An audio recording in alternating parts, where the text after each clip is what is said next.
Okay, good morning, everybody. We are coming back from closed session. It's 9:45. We'll begin with WSU Extension. Dan? Morning, commissioners. Morning. Just looking to get some input from you regarding increasing the noxious weed coordinator position from a 0.75 FTE to a 1.0 FTE to put on tomorrow's action. Okay. Commissioners?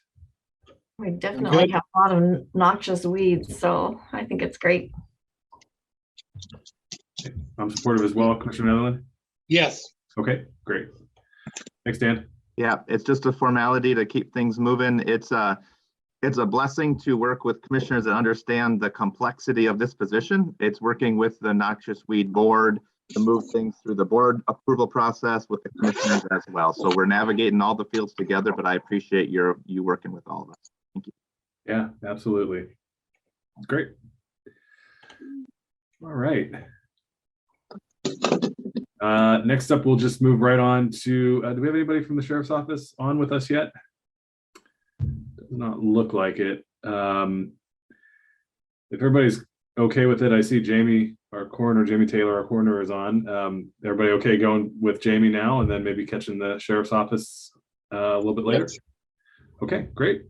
Madam Coroner, all yours. So we lost our agreement with Kitsap County, our interlocal agreement. That's effective September 1st.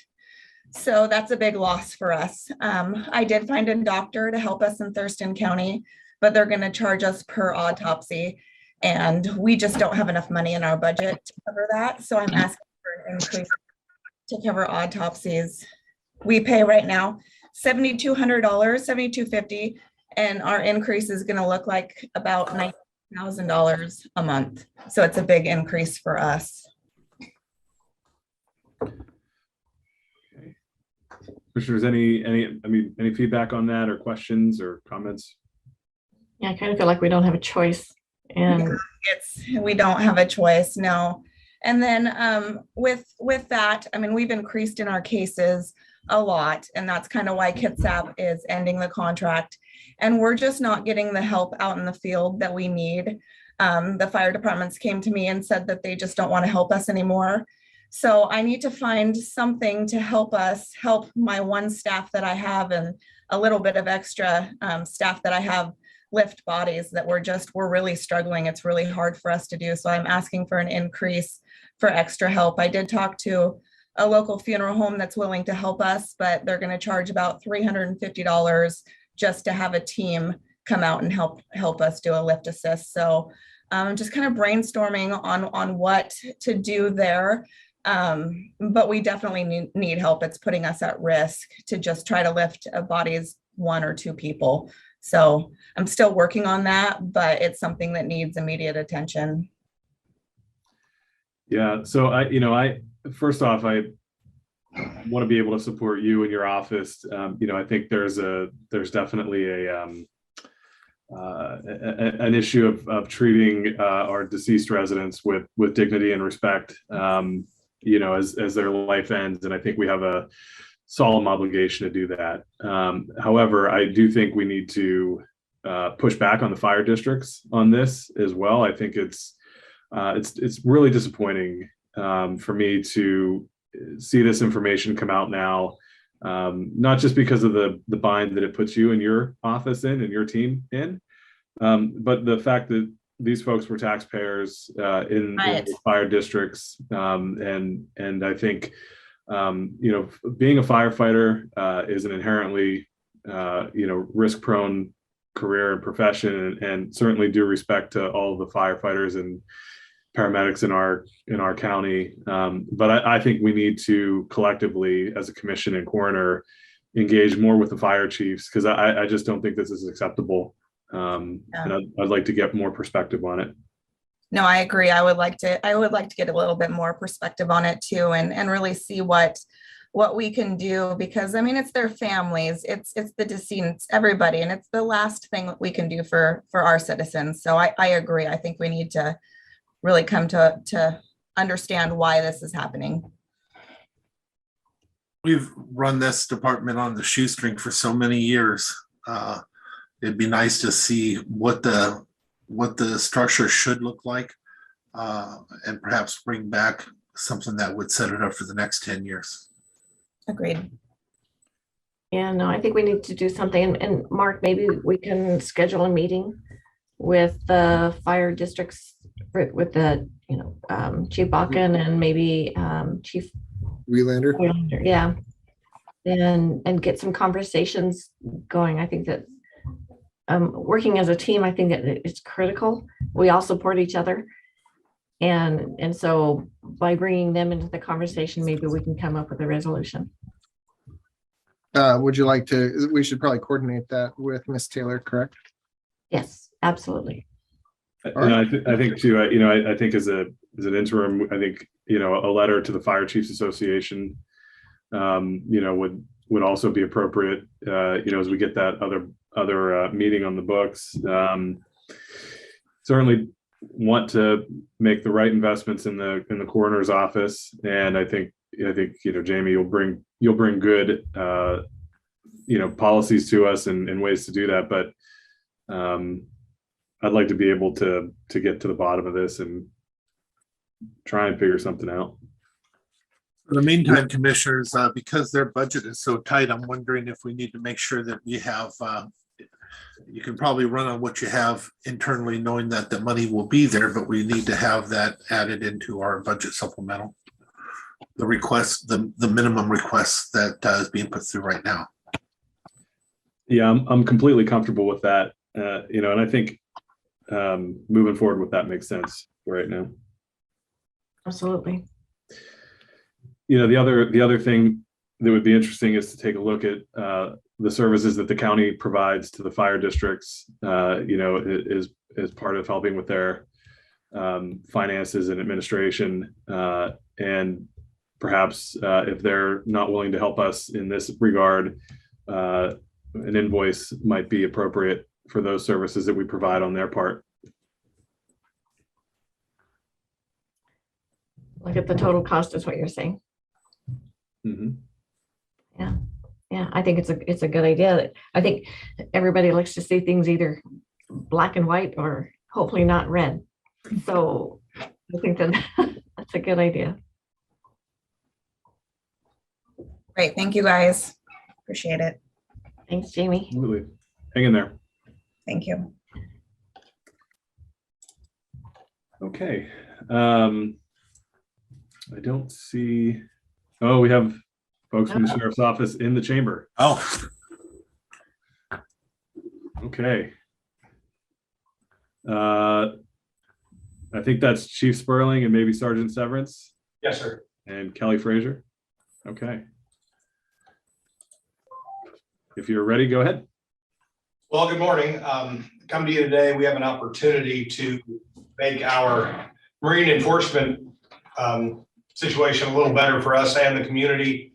We came across an opportunity by 2009 21-foot North River Seahawk patrol boat from the Lakewood Police Department. It's a very well built, very appropriate boat for the application we want to use it for. We actually have been test driving it this week, which was really gracious of them to allow us to do it. What we'd like to do is, using our funds that we have in restricted reserve, purchase this boat, properly outfit it to replace our Almar, 19-foot Almar on Puget Sound. The Almar is a great boat. It's a sturdy boat, but the Puget Sound gets a little too rough in the wintertime, and even sometimes during the summer. In July, I was wearing a coat all day. To operate out there safely. The Almar's a bit narrower, a bit shorter, completely open cab, and it can be hazardous when the wind comes up and puts a big chop on that. So what we'd like to do is, using our funds from our restricted reserve, purchase this boat, outfit it appropriately, and that would allow us to take that Almar and place it up on Lake Cushman, where it is a much longer response time for us to take our lake boat from down here at the Mel building all the way up to Lake Cushman in the case of emergency. That usually takes about almost 2 hours by the time you get the boat, get it up there and get it launched. We're working on finding a place up there, probably in conjunction with the tribe, where we can station that boat during the summertime to allow us to have rapid response out on the water up on Lake Cushman. Commissioner, I think this is what those funds are for. So this vessel comes to us $45,000, mostly equipped.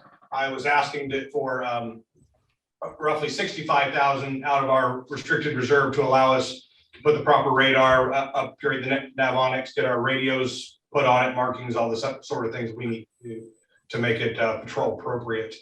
And we're sitting at 150,000 in the restricted reserve right now. And by doing this, we would also be rescinding our request through the ARPA funds for that other vessel that we did put in for. We won't need it. This will take the place of that at a much better price. We were very fortunate to be the very first one who saw this when Lakewood posted it, because multiple other agencies were going to take it if we didn't. That's why when we were up there, we went ahead and asked if we could bring it home and test drive it so nobody else would get eyes on. Pretty Under the cover sneaky. of darkness. It wasn't dark, it was daylight. But we, Does it come with the trailer? yes. Trailer, it has a 200 horse motor with only 1,400 hours on it. An 8-horse kicker motor already has most of the police lights. We would have to only add our radios, upgrade the navigation system because it is pretty old and not working as well. Add a radar for night and foul weather ops on the Puget Sound. And then of course get it marked up so it doesn't say police anymore, because that's not right. And the first thing we did is we took it to our mechanic out at Burles and had them do a walk around, and we checked to see the hours on the motor, whether or not the motor still has a lot of life for emergency use. And we were assured that 1,400 hours on this motor is nothing. They usually go to 45 comfortably. So it still has a lot of life in it, and the boat is in good shape. Great. Well, I'm supportive. I agree with Commissioner Noah, and I think this is what the funds are there for and would be an appropriate use. And I think everybody out in the Cushman area would appreciate having this presence there. Thank you. Okay, so the other boat, I mean, I support this as well. I think it's a great idea. The other boat, is there a way that we can construct a cabin so that you're not out in the weather? So it's not just an open boat. That way we would have, all of our boats would be equipped with, for all weather. Actually, we have 2 of our boats. Our current lake boat is set up the same way. So it's just a center console. It has a roof, but no cabin. And the unfortunate part is if we add any sort of cabin, we could do just the canvas, but then it makes it a 1-person boat because that center console is very narrow. If we add aluminum, make it into something, it throws the balance of the boats off. For the summertime use, it's fine. It's when the weather goes really bad with us, especially in the winter. And this boat that we're replacing on the Puget Sound, that boat stays out there 24/7, 365, so we can get to it whenever we need it. So having that enclosed cabin in the wintertime is good. If we have to go on a lake in the wintertime, that's going to be a very brief operation as opposed to the saltwater, which we have some pretty big distances to navigate at times. Right. I think Mason County is pretty unique. We have a lot of water. Yes, ma'am. So I think whatever we can do to help keep you guys safe and to also be able to provide a service to those that need it, I support it. I think it's great. If you go back historically in 2007, when the North Shore of Tahuya was cut off, they had a gentleman had a heart attack and he had to be transported on an open bow during the storm. We didn't have a closed cabin. We do now with the safe boat. This will give us a second closed cabin. So both the Hood Canal and the Puget Sound would have a closed area where if we have to do emergency things with transporting people, it's much more suitable for that. It's great. It's awesome.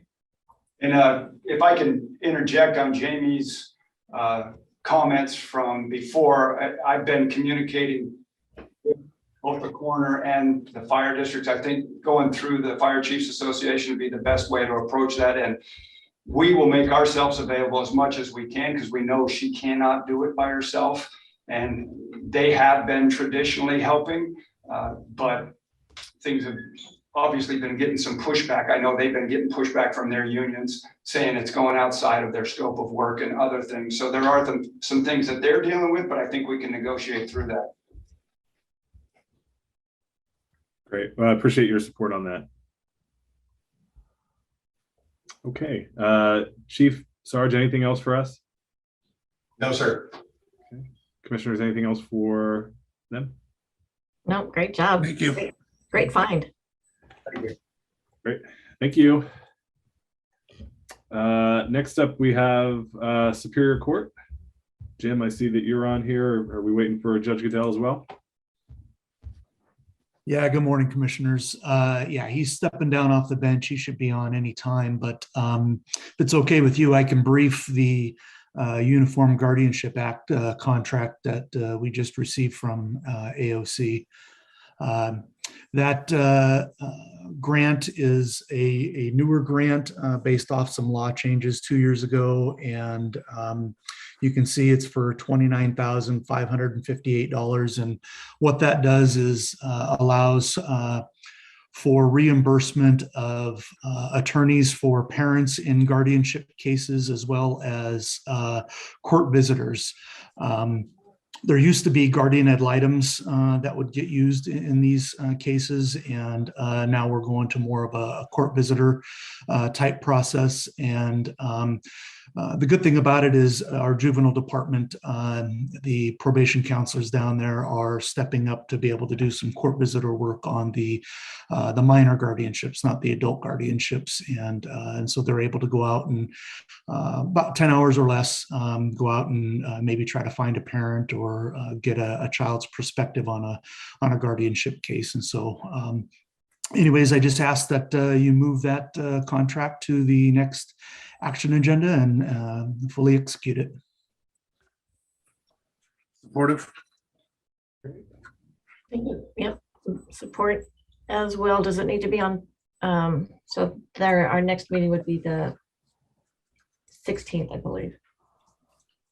Yeah, and I'll get the documents in for that over to Mackenzie.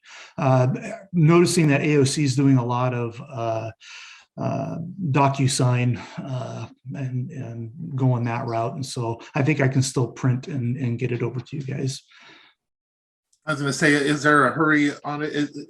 No, Is no. this thing set where we should still be putting it out 2 weeks after our discussions with staff? Sure, that should be fine. Mark Neary?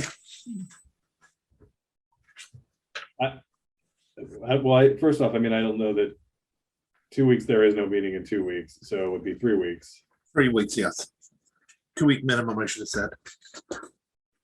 Well, And I'm not sure that that was the change that we made. Just remember that being part of the discussions to give them 2 weeks between meetings. I believe we do have a commissioner meeting on August 16th, regular meeting. Yeah.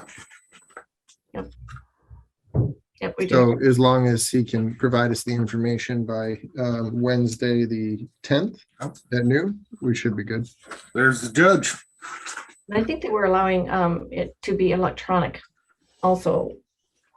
So once you've, correct me if I'm wrong, I think once you've submitted it for the briefing, then you don't have to submit for it, the meeting. That's correct, Commissioner. You can, Jim can just move it forward to be placed on the regular agenda for the 16th. And I can talk with Jim and Mackenzie about that and get it all lined out. Thank you, commissioners. And yes, I see Judge Goodell on for the other matter. Oh, you're muted. Okay, how about now? Can everybody hear me okay? We can hear you now.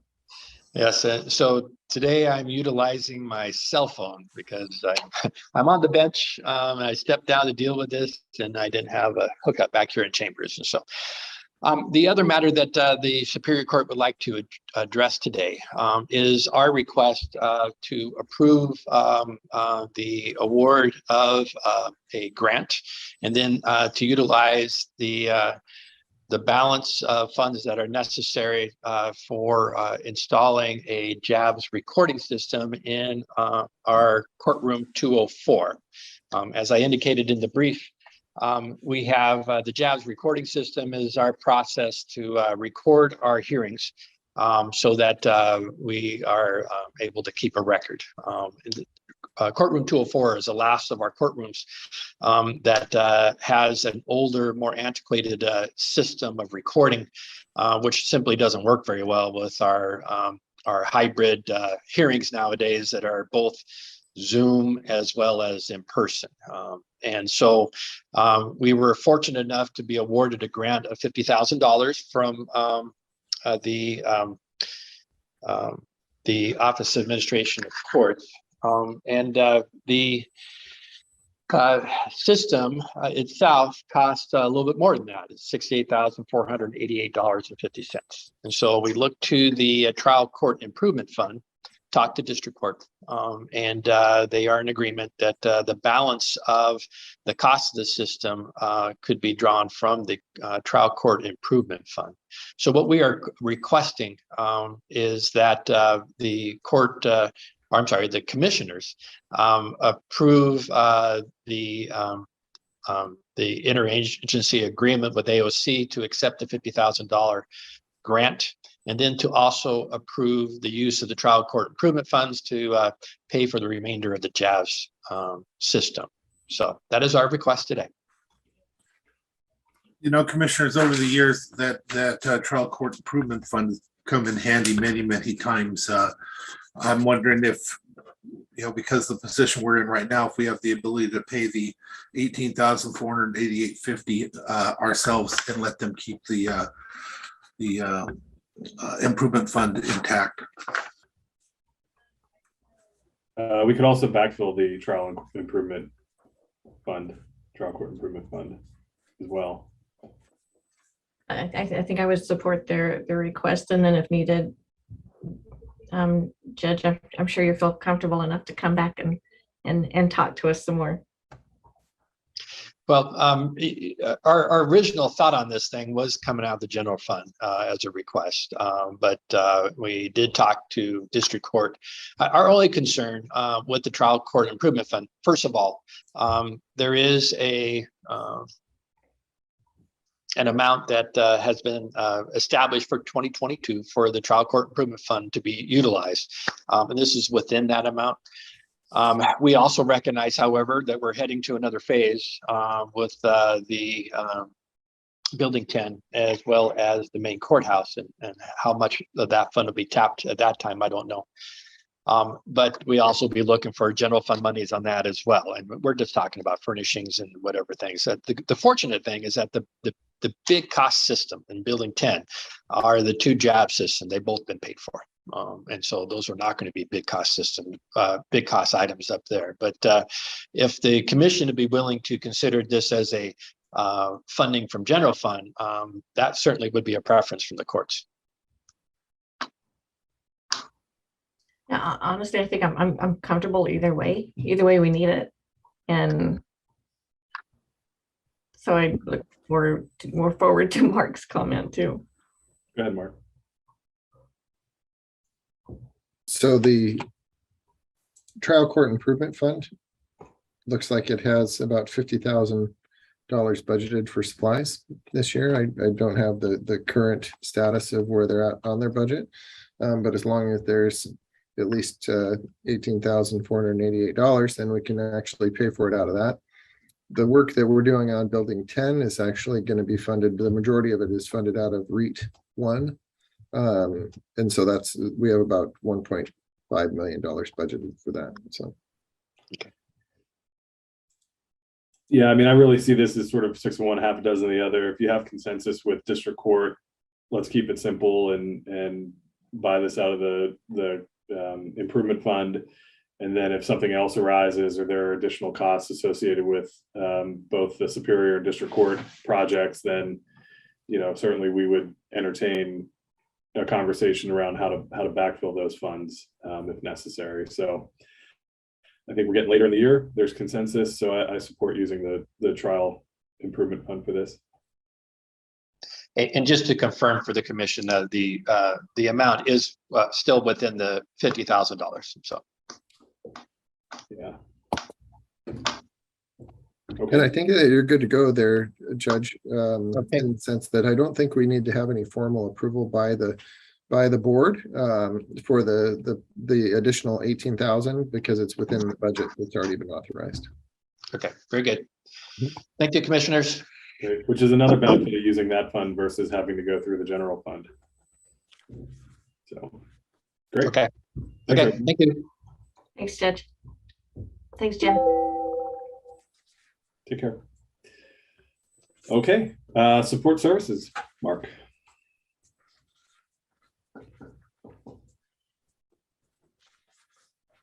Sorry about that. I was taking some notes.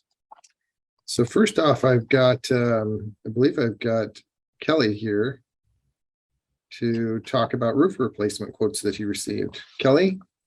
Yeah, so last month we had the board retreat and we talked about 4 of the county roofs that needed to be replaced.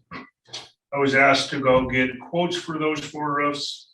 So in your packet there, you will see I went to 3 different places and got quotes and the amount. So I'm looking to award this at the next week action agenda, and I'll get a contract signed and go from there. Your intention is to get these roofs replaced before By the end of right now. 2022. I'm sorry, say that again, Kelly. 2022. And then the intent is to award to the low bid. Yes, that would be my intent. Okay, great. Anything commissioners on that? Oh, necessary. Great. Thank you. Thanks, Kelly. Just taking a quick note here. Next item is RFP for real estate services. So as long as I've been here, we've used Richard Beckman, and he's been amazing to work with on anything real estate related for the county. I think he has done a great job for us. Doing a little research, it looks like we've actually had a contract with Richard since October of 2016. We had a 1-year extension granted for 18, and then did 2 2-year extensions. So we've been with Richard and have not opened this up for anybody else. I don't know that there's anyone else out there that would be interested in performing this work for us. But I'm asking the board to allow me to issue an RFP. I have talked to Richard a little bit about this. I said, this in no way means that we're not happy with the services that you're provided. We just need to open it up once in a while to make it available for other individuals that might be interested in providing these services. So We're missing one, Mark, because it was opened up once before. So we're missing one. It was opened up before, and applicants were accepted. Yeah, I think that would have been in 2018 because I was here for it. Yeah. So, and I think Richard was the only respondent. Yep. If I recall correctly. Either way, if Mark, I mean, if you feel, we've reached the end of the line with the current RFP and contract, then I would be supportive of moving it out. So it looks like then I'm gonna trust your guys' memory because you guys have good memories. So in November of 2018, I can verify that we did approve the contract in November of 2018. And it was a contract for 2 years, so it took us through 20. And then we had a 2-year extension that's taking us through 2022, the end of 2022. Would you prefer to move forward by adding on to this and allowing additional extensions, or would you prefer us to go out and do an RFQ? Actually, I think it's an RFQ for these services. After you and I had talked, Mark, I did talk to Richard, and one of the things for myself, it's not an extension if you change any of the financial aspects, then it's a new contract. But after talking to you, I was talking to him, and he said that he'd be comfortable with continuing the same contract with no changes in compensation. So that would be a true extension if we are allowed to do that, and that wouldn't bother me at all. He's done an excellent job for us, I think. Yeah, and I guess I'll just repeat what I said earlier. I mean, I think if we feel like that's allowable under the current contract, then I don't have an issue with it. If the consensus is we need to do the RFP, then I would be supportive, or RFQ, I would be supportive of that. So I would just kind of let the contract speak on it. Well, my historian, Diane, is not with us today, so I will reach out to Tim Whitehead. I talked to him about what our options are, and then I'll notify the board of how we should move forward. And we'll go with what Tim's recommendation is. If Tim thinks that we should open it up for another RFQ, I'll bring that paperwork forward. And then if he thinks that we can actually extend the contract again, I will bring a request for an extension forward. Does that sound like an okay? Sounds good to me. Okay, great. Yeah, I like it. Great. Thank you. And then we've got a Squamish River water meter gauge. John, are you with us? There you are. I am. Good morning, commissioners. Good morning. We received a renewal for a joint funding agreement from the Department of Interior in reference to a gauge we have on Vance Creek.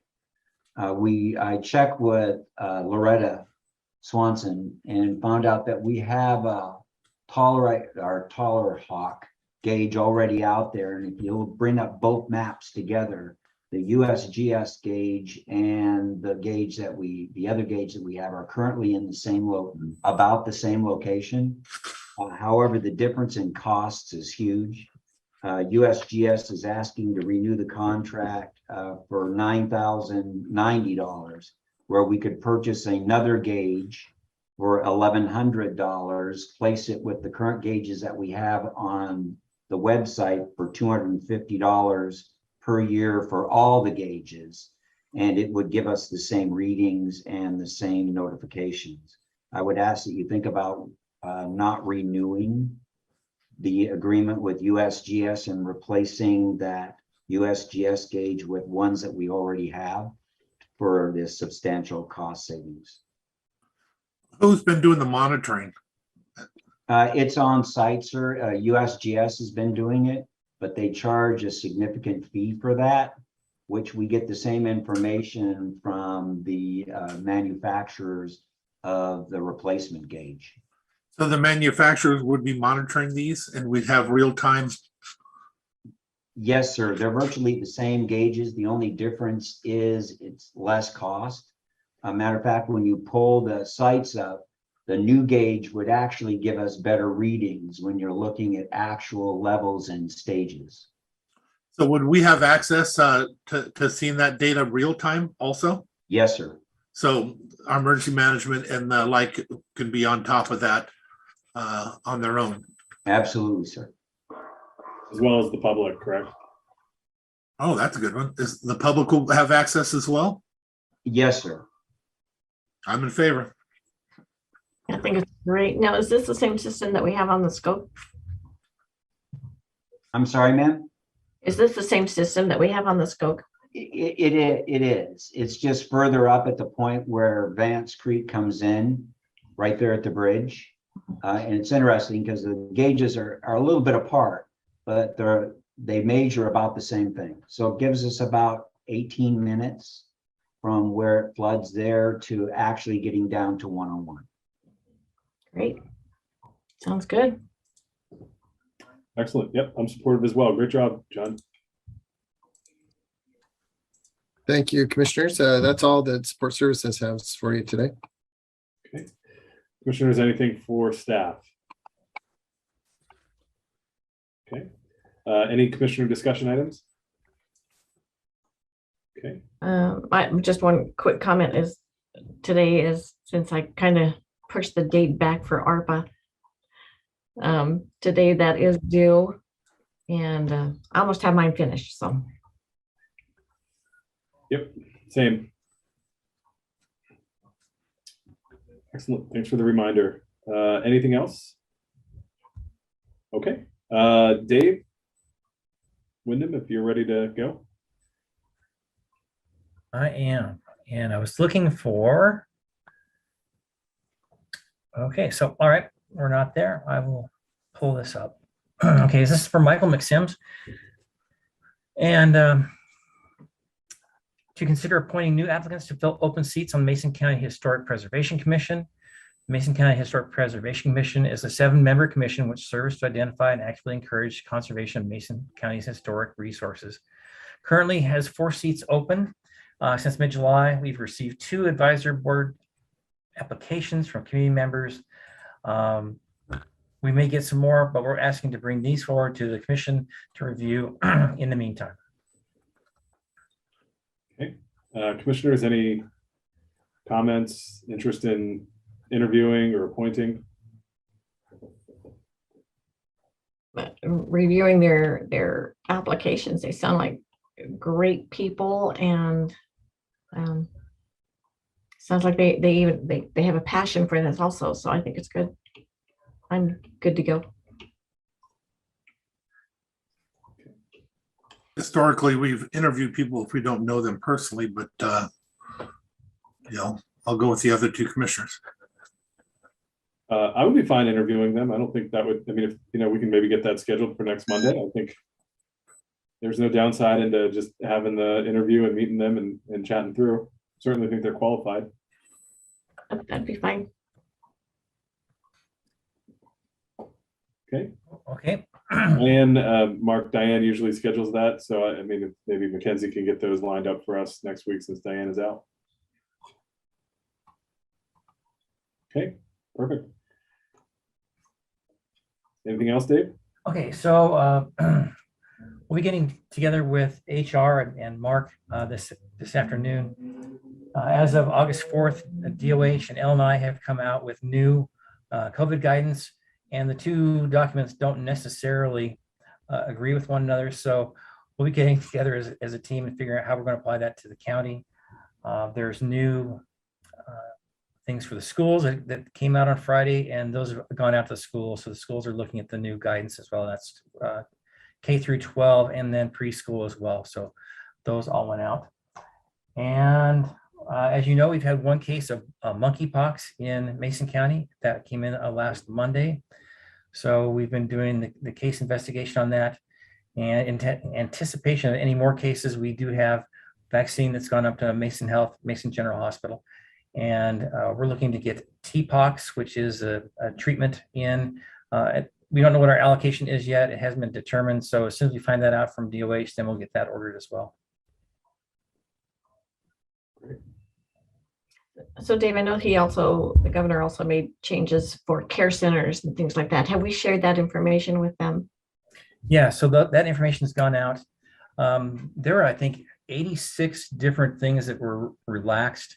Some of which maybe don't seem like a relaxation. So for example, for some therapies, their requirement to have in-person was set aside for their CEUs, and now they have to go back to doing in-person CEUs. So, I mean, some of the things are very small changes, but there are a lot of them out there. But visitation was a big one. That's gone out to the skilled nursing facility. So that will change some things. They still have the ability to do what they would like to do inside their facility, but this sets a new level of minimums. And we went to see Ted's mom Saturday, and it'll be nice when she can see our face. Right. So a lot of the guidance has changed from must to should. So we're going to go through that and figure out what that really means to us.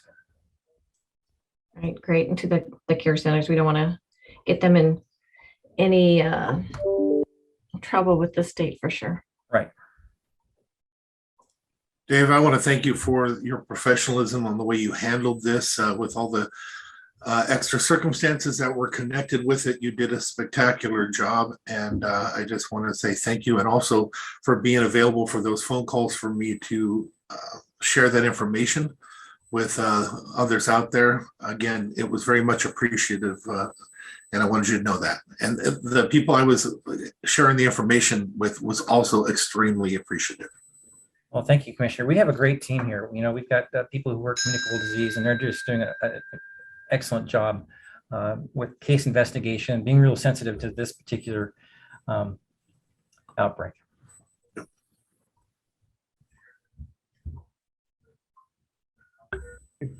Great. Anything else? That's all I have.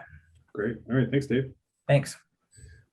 All right, commissioners, looks like we've hit the end of our agenda. If there is no other business or discussion, I entertain a motion to adjourn. So moved. Second? Seconded that we adjourn. Any discussion? Hearing none, I'll call for the vote. All in favor, say aye. Aye. Aye. All opposed?